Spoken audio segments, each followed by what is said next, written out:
And I'm like, okay, so can a husband ever ask for a quickie? And that night, the thing got shut down. I thought that was That's a not pretty, even that yeah, much I of a didn't think that was probing that question. edgy, whatever. But literally, she shut it down, sent us an email that it was. I don't remember what her explanation was, but it was the most bizarre thing I've ever. And the thing is that in reality, most women are responsive desire, and so you have to you got to start with the back rub or whatever, Or as we'll see here, maybe some literature. So She even talks about that. well, yeah. No, Not quite. she's not in favor, most part, but we're going to talk about All right, it. all right. But anyway, so that was, hey, I actually reached out. I said, you know what we need to do? You need to bring your audience. I'll bring the males in, and we need to hear each other.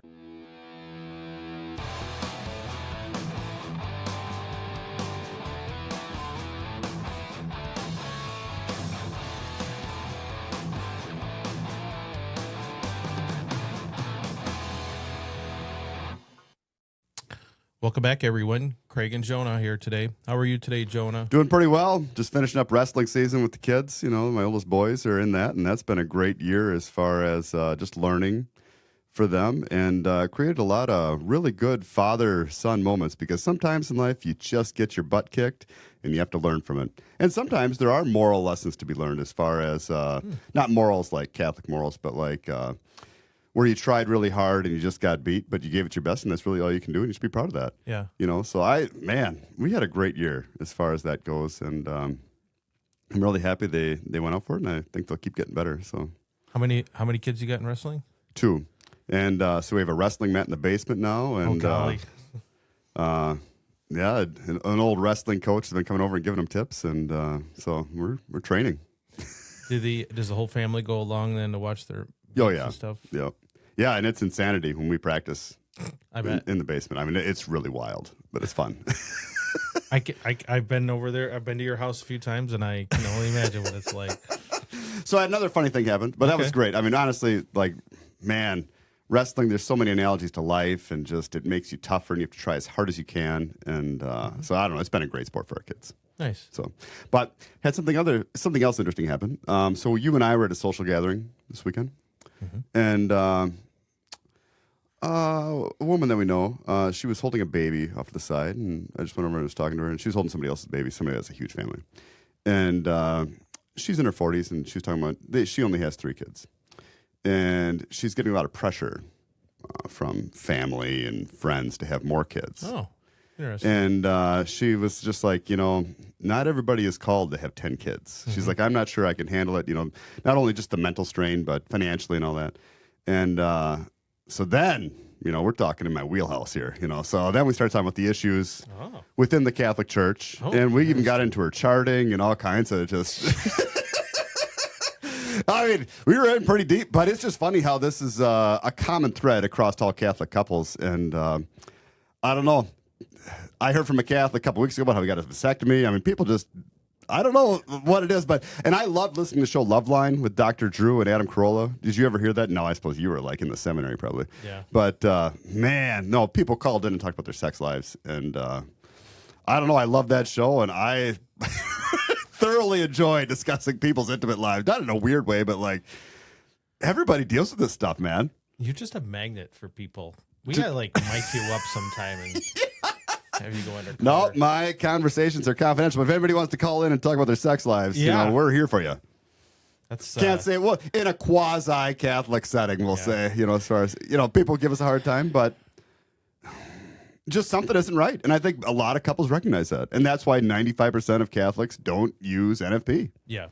Oh, that's I was given John Farrell a hard time the other day because he keeps coming. He kind of blames all of the fall of Western civilization on NFP, and I'm like, buddy, I don't understand your fixation with NFP. Very few people use it, and those that use it hate it. Yeah. That's not the problem here, buddy. But he's just convinced all that redefined marriage, and I'm just like, I know.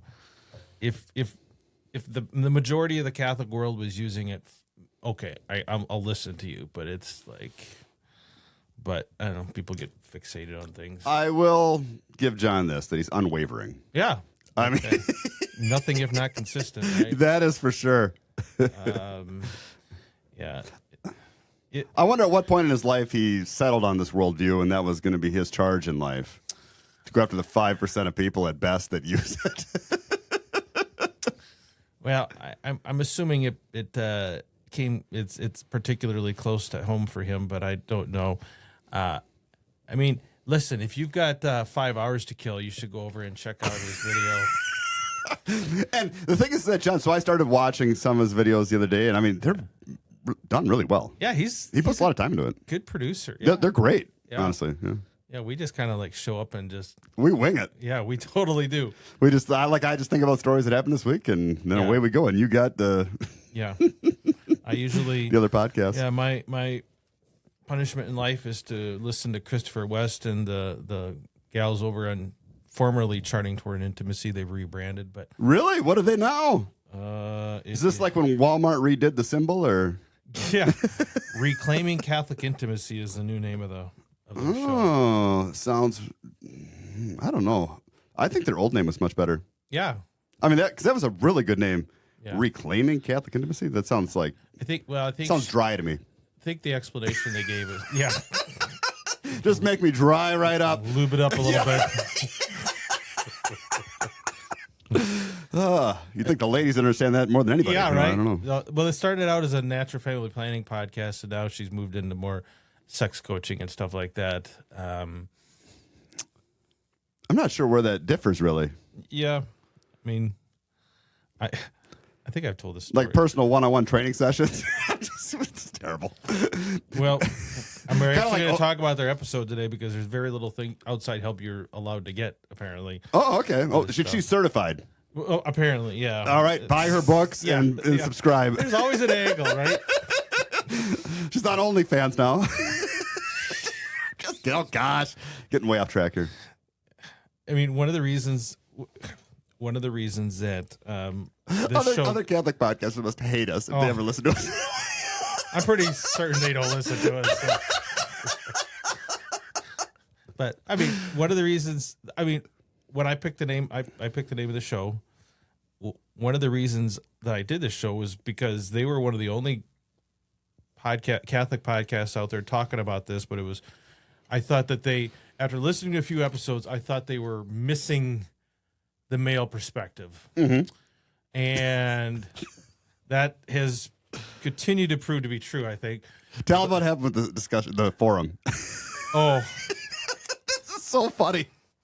All right, so early on, we were forming this podcast. I went out searching. This is the only one out there I found, and she had a forum early on, and I was like, okay, because that's actually what I wanted all along. And now we have that. A forum. Yeah, now we incidentally have a forum. The podcast was a fallback plan. So went in there, and the forum, which only had like 5 people, and I was the only guy. So 20%. It was uncomfortable for everyone. To the point you shut down the forum. Well, yeah. Literally in the middle of the night. And I paid for that. Like, we paid for that. How much did you pay for that? It wasn't a lot. It was like $1 a month. Oh, okay. I mean, I would have paid more. Like, just to have somebody listen to you. Yeah, that's right. Price wasn't really an option for me. Like, this was the best you had. That's right. And so I went in there, and I asked some of the questions that I don't know, we talked about early on in the show, but one of the things I think that flipped her over was it's an interesting analogy. Get your mind out of the gutter. Well, no, I'm sorry. The thing that I think got me banned is I asked about I don't remember what the conversation was, but she's very big, and I don't disagree with this, that it's very, very important that wives get the full experience, which is kind of their it's kind of their thing. We're all about that too. We are all about that. Yeah, to the point where she would say you should not be engaging if you're not going to get as much out of it as your husband. Ooh.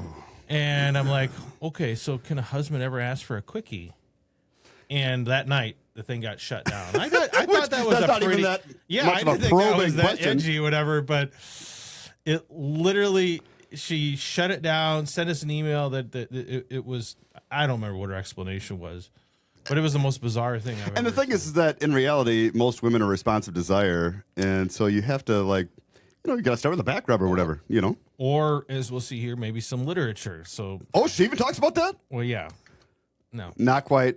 she's not in favor for the Oh, most part, but we're going to talk about all right, it. all right. All But right. anyway, so that was, I actually reached out. I said, you know what we need to do? You need to bring your audience. I'll bring the males in, and we need to hear each other. And she, at first, she was fine. We had a couple conversations, and things went off the tracks, and that marriage, that online marriage never happened. And so one of the reasons I picked Uncharted, because I thought you are not accounting for what your husbands think about this. So Yeah, and your husband is more than likely scared to talk to you about it. yeah, I'm certain that's the case. So that's the background. So Yeah, because she said that her husband had no problems going for, was it months? yeah. Yeah, without any Yeah. sort of, it's like, oh yeah, I'm sure he has no problem. Yeah. You know. So that I have there's a soft spot in my heart for For Ellen, Ellen's yeah, and podcast. she took the time to talk to us, Yeah, and that was great. I feel bad because on hindsight, I think I would have handled it a little differently. Our discussion or the forum? Both. Well, our discussion. It's kind of like from Back to the Future. You're just not quite ready for this yet. I think I need a little more foreplay. Yeah, we came in guns a-blazing at the end there. We made some assumptions that I think it was just too much. Yeah, too much. It was too real for her. Yeah, so It was at the moment where she could either take the red pill and go back to her, or take the blue pill and understand. So unfortunately, we haven't really not had any conversations since then. And anyway, Yeah. I would love to have a live stream with her. I think. boy, it'd get wild. But I just don't think they're ready for that. Then we could have John Farrell in there too, and That'd just be like wild. yeah. WrestleMania. It would be, yeah. So anyway, that's the story behind them. So every week I watch. I actually thought I was going to have a Christopher West episode for you, because the question that caught my attention was, why do human men have nipples? Okay. And I thought, okay, I'm curious to see how he puts this all together. Why do they ask him that? I mean, it's theology of the body. It's part of our bodies. okay. So I did a little research on that, and You didn't consult science, did you? I did. Oh gosh, I thought, problematic. okay. I was like, okay, we're going to have science against him. In unfairness to Mr. West, he actually got it kind of right. Oh, that's good. So I wasn't able to really make fun of him. All right. So that's how I switched to Ellen. Because I would have thought his reasoning would be, because God made us that way. Yes, Which is fine. Sure. but in what I understand, okay. Turns out that and you, I'm sure you knew this. I kind of knew this, and I had to relearn it. Is every fertilized egg is female at first, and then develops the male parts later. Essentially, right? We're all men are trans, basically. Oh gosh.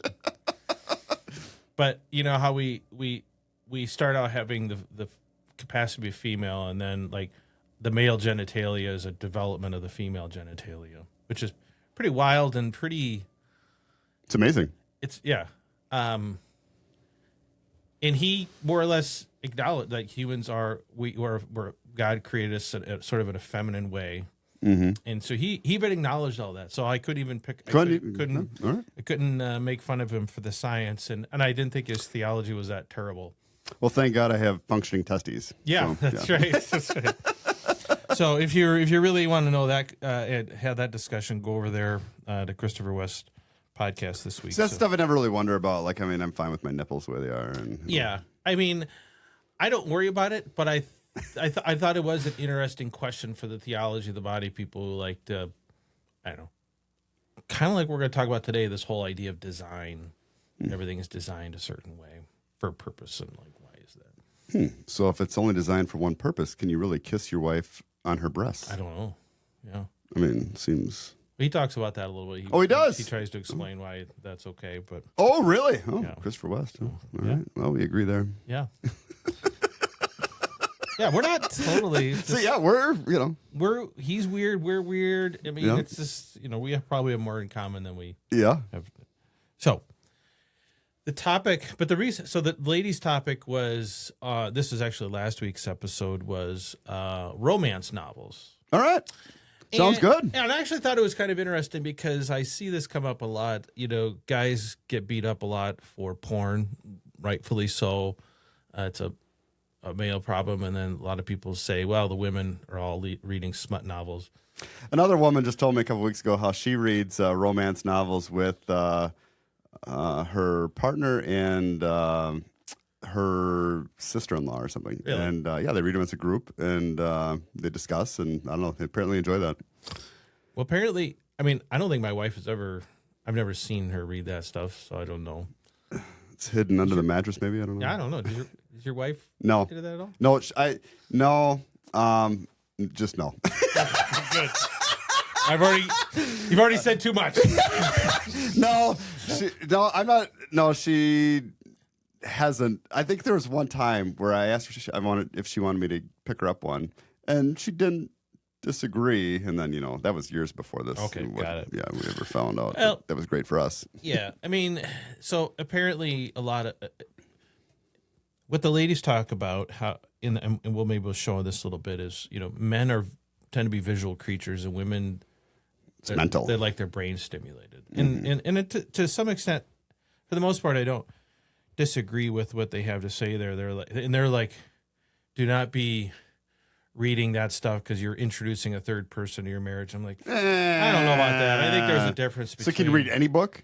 Well, her book, just the Bible and her book, maybe. Book, yeah. Buy her book. Go to Amazon. Yeah. So let's talk about that. Let's see what she says about that. But even these things, like you're saying, like this minty romance, right? That like, oh, well, it's not explicit. Like it still kind of like gets you a little bit turned on, but without any sort of explicit detail. Why is that so wrong? It's not really that. It's not even really porn, right? So I think that's the question we need to answer. And that is exactly the issue. It's time to get scrupulous, everybody. Is that we're letting something external get us turned on. That's not the design of arousal. Well, that's a fair point. Arousal is designed within the context of a marriage. It's not designed for some external piece like a TV show or a book. Yeah. And so, yeah, a lot of times we hear the well, men are visual and women aren't. And so women's porn is romance novels and men's porn is videos, right? That's not the whole truth. The whole truth, and this is something we talk about a lot on this podcast, is that men and women's arousal is different. Men's arousal typically spikes very quickly. Women's arousal takes longer. It's like a slower buildup. Anticipation is a very key part of female arousal. This is why. All right. Well, I don't really have much to disagree with there, honestly. I mean, I disagree with the thought that it's introducing something external because you can read it, and I mean, it's just about a generic story. I mean, it isn't like extreme. Yeah. I don't know who that's really hurting. Yeah, I mean, that's what that's sort of the common counter argument that I personally think is a little more plausible, is that if you're reading that and you're imagining it with your spouse, that isn't, why is that wrong, right? And so, not to give away too much, but I have written some of these myself about my wife, and I'll read them to her. Now, at the very end, they have a short brief. They said, that's fine. Oh, all right. Well, then I'm covered. Okay. I think that feels a little bit like the Amish guy letting the English guy plug his cord in for it.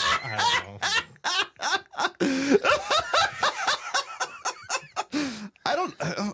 she's admitting that. I mean, because there's no way that it's wrong. A Song of Songs is basically that. Well, yeah, I mean, so they go in, and I think this is actually worth. Because that dirty talk is the same thing. Yeah, that whole. I mean, the idea that this works for women in a way that doesn't work because it kind of works into their more longer arousal curve makes sense to me, right?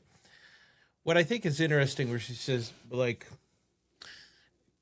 arousal is designed for marriage. I'm like, I mean, it kind of gets back to this whole almost Christopher West type stuff. Like, well, things are designed a certain way by God, and I'm not saying they're not, but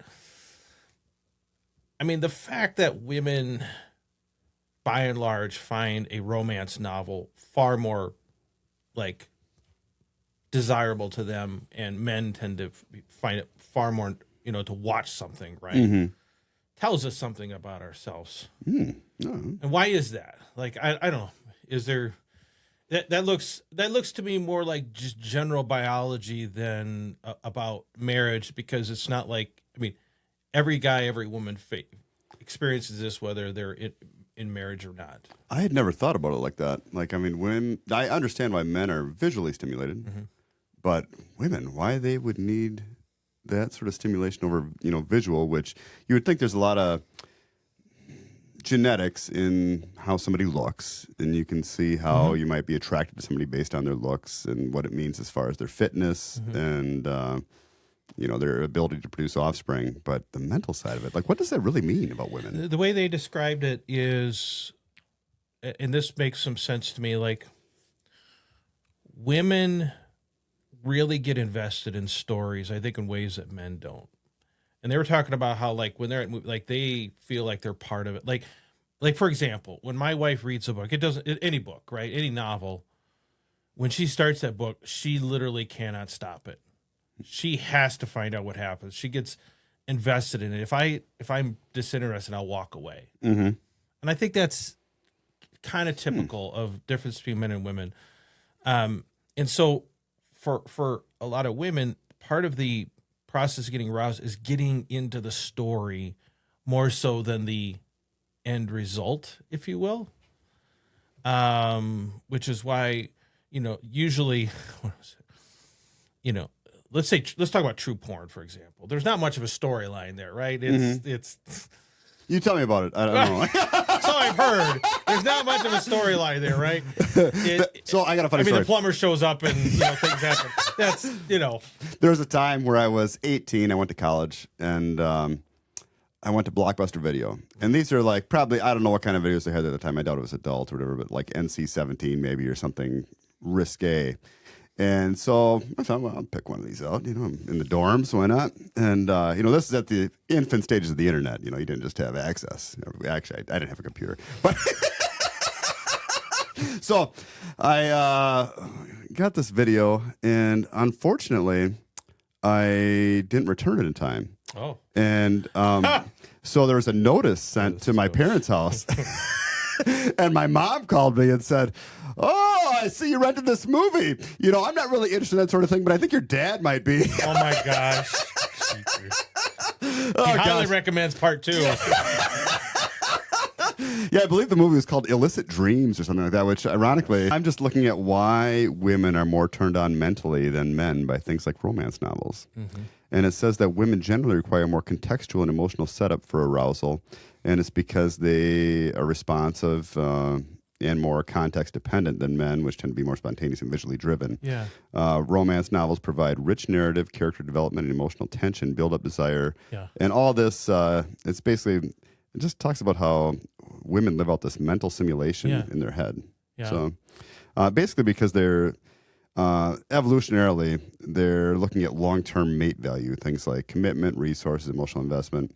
And just the characters are built up in that way, and they find it attractive. But then also, like I've seen on Twitter, where now the big craze is just the weird ass romance novels where they're like, milking mastodons and like just weird stuff, and like women are getting into monster porn is what they call it. Jeepers.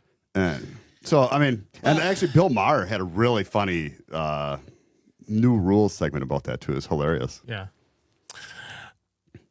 I mean, I think with everything can be taken to extreme. Everything can be abused in some way. Right? And I would have a tough time reading the milking the mastodon thing to my wife. That's not my thing. That seems like a niche audience there. And I mean, if it was her thing, it would, I don't know if I'd do it for her or not, but like, that's a bit out there for me. We need to role play. You need to put on a T-Rex costume. Gosh. But I wonder how big the penis of a T-Rex was.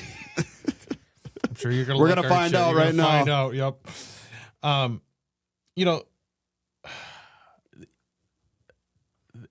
Like I said, they do talk about how, it's perfectly fine to write your own stories.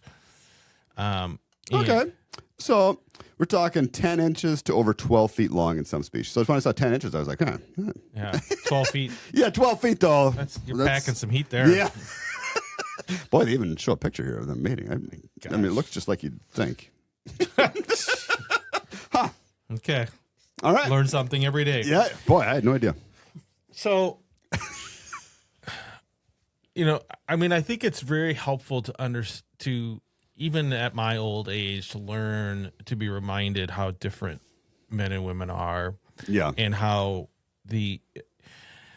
how to say this? I wonder if do you think females have as difficult of a time resisting smut novels as men do resisting visual and video images? I would agree with that. I think so. You think they have just? I think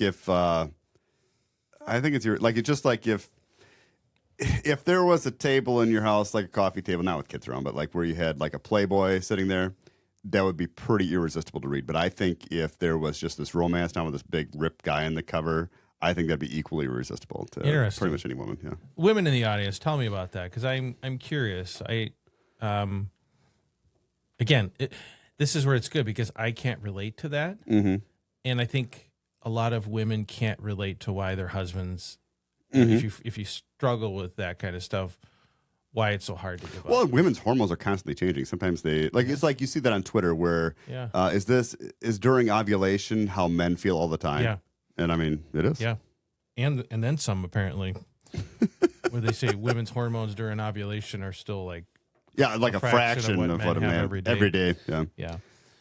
I want to say this. So at the end, and like I said, they kind of wrapped up and they said, yeah, write your own stories, which fine. Okay. So like, what do we do for the guys? How come it's always just the women? Yeah, I know. Yeah. That's really funny. You should ask her, what about the guys? Yeah. Well, so, women can do a lot too. I mean, I think lingerie or outfits or, it doesn't even have to be much really. Like, my wife wears a sundress and it's amazing. Yeah, I know. So, I mean, well, again, we don't need a lot to get we don't need a lot of visual stimulation, Right. So. Who was that Christian pastor recently got busted for having a bunch of home videos with his wife? Did you hear about that? No. It's kind of a scandal. So what happened? How did the videos get leaked? The cops were investigating their son for having child porn, and they started searching the computers and found all these home videos, and it was this huge. Well, why would the police release that though? Like, I mean, if it's their videos, why? Like, were they doing anything wrong or? No, it was just the fact that it was a Christian pastor making home videos with his wife. Well, shouldn't that be illegal for the police to release that? Like, that seems I don't think they released it, but the story came out. That's how it came out. It just seems irresponsible for the police to allow that to happen. Oh. I think because it's their business. Yeah. Who cares? Well, I think the question that got Twitter all up is whether it's ever okay for husbands and wives to do that. I don't know. I mean, I think this is the reason why not to. I think if I recall correctly, I think even Trent Horn said it wouldn't necessarily be immoral, but highly imprudent, and I'm okay. Oh, that's fine. Yeah, I mean, I don't know. I think I just want to leave it in my head as far as what I think it looks like. Yeah, it maybe doesn't look as good in film as it did in the moment. Lighting was bad. Yeah, that's right. That's right. I just got out of the pool. Yeah.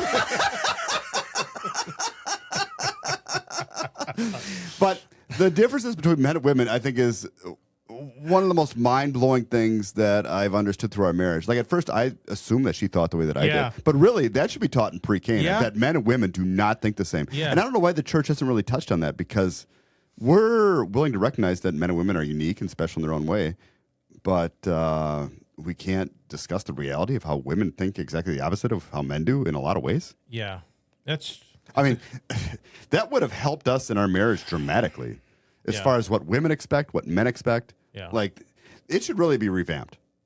Maybe we're the people to do it. You don't think Christopher West is up for the task? He probably is. He'd like to sell more books, but Well, and again, coming full circle here, one of the reasons that I felt like I thought this podcast was so important was I thought that, like I said, I could see the female podcast out there, but I really saw no one out talking about the male side of things. the struggle is real. Yeah. And I was anxious to learn. One of the reasons I was in the forum, I want to understand the female mind. Oh, it's a dangerous place. Yeah. Maybe not my wife's mind. I want to understand some other Start in general, yeah. to decide how close I want to get to home with it. Because, man, sometimes, I do. So through this process, I've read a lot about female psychology, and some of it just like blew my mind to the point that I was like, I don't want to know this. And that's the truth. Yeah. That's why that's why these complexities, these things are why I think, how do I say this? The kind of the one size fits all, black and white rules to everything, I think a lot of people find is a struggle because real life doesn't always match up to that, right? Yeah. And maybe some will say maybe that's why it's better just to have simple black and white rules. Otherwise, you'd be living constantly in the gray. I mean, I guess I kind of understand the pragmatism of that, but it's a really blunt, blunt objects that deal with a lot of different things that people are dealing with. And it really does come down to communication and understanding each other. I mean, there's one person in our Discord. He's been, I don't think I'm speaking out of turn here. He's got more kids than I do. We have very similar trajectories. Otherwise, how many more kids? He's got 10. Okay, you can step up to the plate. You got this. Take a swing. But even then, he's like,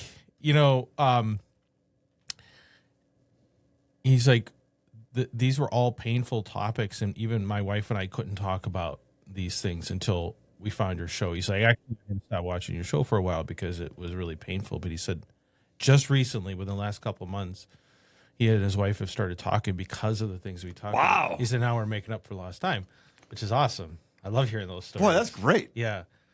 I mean, and it's wild, too. And that's the other comment that I saw on YouTube from last week's show was somebody said that we're one of the reasons that they're staying in the Catholic faith. Because I think they were a convert, and they said that if they had known this, it would have been really difficult. Yeah. It's funny, though, because I get picked on a lot over on Twitter because I'm, leading people astray somehow by saying some of the things that I say, which at times are a little provocative, I suppose. But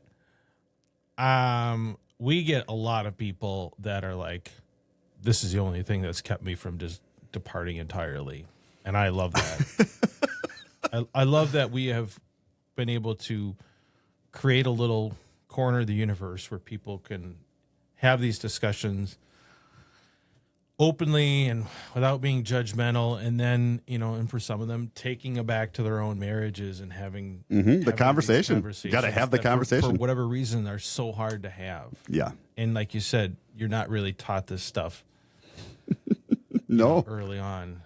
That definitely is something that I would love to see changed. Is more education on the front end. That's why we talk about the realities of the thing. We're not so much of this stuff. These, the Christopher West of the world. I just don't think they give a very accurate prediction of what life is like. I'm just wondering if John Farrell gets any emails like that where he helps out couples. Yeah. Like if he gets women writing into him saying they love a show. John, I'm curious. I think his audience is a little different than ours. I'm going to guess he's got a predominantly male audience. I think a lot of single guys. So, yeah, it's easy to comment then. Yeah. Maybe unhappily single guys trying to Or convince unhappily themselves married. I don't know, John. Just feel free to drop your demographics in the chat. Yeah. So, yeah, I'm very grateful that we can have these kinds of discussions and that they facilitate discussions with other people and it's certainly, like I said, when I personally started out this podcast, I really wasn't thinking it was going to do much for my marriage, but I wanted to help other people if I could. And we've been able to do that, and And that's great, man. Been Who able would to ever thought? make our own marriage better. Definitely. It's not. Yeah. It's not a cakewalk by any means, but it's a heck of a lot better than it was. No, marriage is always going to be a challenge, and there's the push-pull dynamics, but really intimacy is there to hold you together. Yep. But it really is. So if you're not having it, you're probably in trouble. Yeah, and that's just a universal truth. That's why I push back so much on those folks that just say, "Well, you've always got abstinence." I'm just like. And that's kind of my response to John, the Johns of the world. Like, look, listen, NFP isn't the problem. It's. I agree with you. It's terrible, but it's terrible to use. Not that it's, too liberal or whatever. It just sucks, right? Yeah. But you know what? All abstinence sucks even worse. That's why literally no one does that. Yep. There's very few people use NFP, and there's even less people that use that, right? This sucks, and this is marginally better. Yeah, that's exactly it. That's the true sales pitch. Yeah. So anyway, well, anything else you want to say about that? No, I'm pretty good, man. But maybe you should give your hand at writing a story or two. I've thought about it. I've got. I might do that. I've got 4 days away with the wife coming up. Surprise her. Yeah, it's a risk. Honestly, when I did it, it takes some serious guts to follow through on that. Well, I got nothing to lose because thanks to NFP, there will be no action when we're out there. So that's just great. Really? So the whole window is just shot. If there's a breakthrough today, maybe at the very end, but yeah. I hate NFP sometimes. This is so stupid.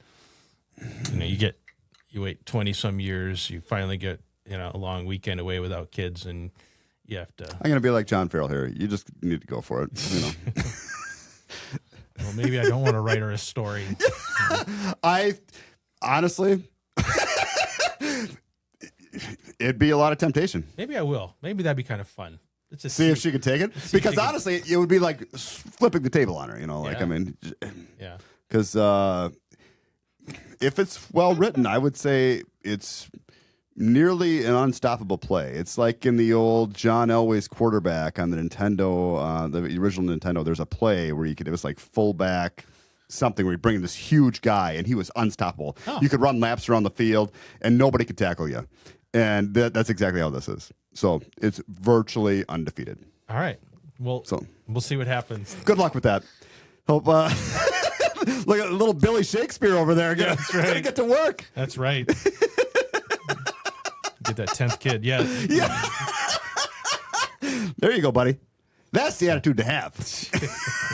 What do you think your wife would say?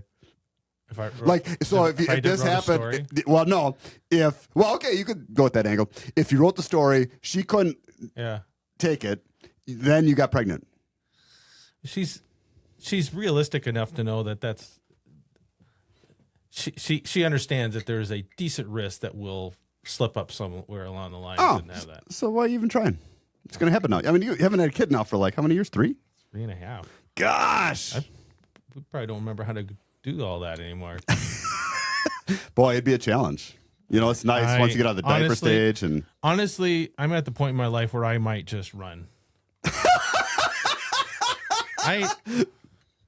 I don't really want to go back to that anymore. Yeah. Yeah. It'd be fun to try though. It'd be fun to know if I can still fire a solid round in there. No. It'd be fun to have to run. It'd be fun to be chased. Oh, I see what you're saying. Yeah. Well, so I will say yes. Okay. Yeah. So good luck with that. So anyway, stay tuned to next. You guys are gonna have to stay tuned to next week to find out what happens. I hope you write something good. And don't go with the AI slop either. It's got to be original. Okay. So, because the AI stuff, I mean, so I've dabbled in that too. Yeah. And it just, I would say my written words are a lot better. Okay. So, I'm probably gonna do it just for why not. all right, go for it. So. I mean, so I use examples, but then I tailor it. Okay. So, Well, maybe I'll do that. yeah. See what happens. All right. Good luck, man. This is exciting. Gosh, I remember how nervous I was to read it. Yeah, it's. You'd think after all these years, you could, But the thing is, maybe that's what keeps you alive, or like, it brings spark to the marriage that you're trying something different as far as like. All right. So, how do I set this up? What do I do? Do I say, honey? Oh, I'd yeah. like to read a story for. Like, how do you even like? Hey, So- it's just a random thought. I want to read the story to you. How do you even introduce it? So the first time that I did it, I read her a story, and it's just a simple story, but I did not write it. And I just told her, I said, well, so she happened to look at my phone, and the site came up, and she's like, what is this? And I said, I found some, so it just happened to work out. And I was like, I found some stories that I want to read you. And she goes, oh, and she smiled. And so that's kind of how that started. And then when I started writing them, and I haven't written one in a fair amount of time, but I did tell her, I just wrote you a story. And so she's like, she told me that it better not be AI generated. She wouldn't listen to it. So I had, but honestly, the AI stuff is not nearly as good. So Too many M dashes. that's just, I don't know. You can just tell it's kind of, it just feels sterile. Yeah. So Okay. So We used to write love letters to each other all the time. explicit or like, No, okay. we were engaged. We were naive little. Isn't it funny how that stuff fades? Yeah. Like how just how much you desire the other person, and then you have to work at it though. Yeah. Like, I mean, you do. You can't maintain that without work. Like, and you can bring it back. Like I just mean not you, but like people in general. You know what? Okay, we keep trying to. So I had this thought though. One of the reasons I think that men, at least, are